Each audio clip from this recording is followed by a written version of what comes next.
So I think we're all in agreement. Bob Hoskins, I think, honestly, for me, is irreplaceable as Eddie Valiant. I can't imagine anybody doing a better job. Well, now hold on. See, if he'd do it, that's a big if, because the whole Meet the Parent series hadn't happened yet. I think De Niro could be a fit there.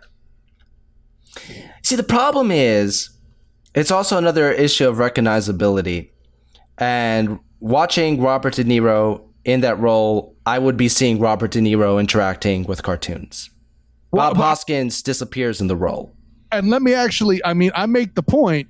I'll even support your side of the argument. It took me a little bit to get the guy that played Ignatowski from Taxi out of my head, or the Klingon from Star Trek 3, I think it was. You're right. To get Christoper Lloyd out of my head, but eventually you do. Just the same way, eventually you get rid of Herman Munster in your head and come up with Judge Chamberlain Halla in My Cousin Vinny. And if you don't know what I'm talking about, climb out from under the friggin' rock and watch My Cousin Vinny. Well, Christoper Lloyd, almost like Jeff Goldblum, has certain eccentricities in his mannerisms that do blend in from role to role. But you can't, I know that you're not saying this, but you can't say that the guy didn't have some extreme ranges in the roles that he did play, from Taxi to Doc Brown to a Klingon to a very unfortunate thief in Dennis the Menace.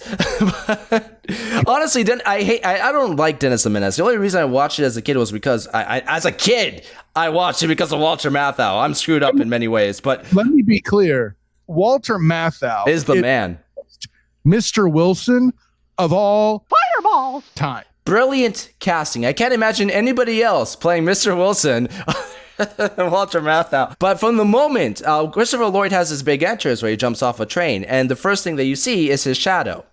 Just to point out how specific Christoper Lloyd's mannerisms are, I could tell it was him from the shadow.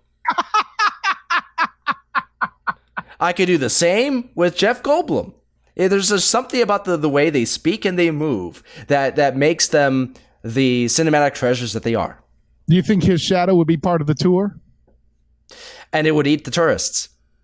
Son of a bitch.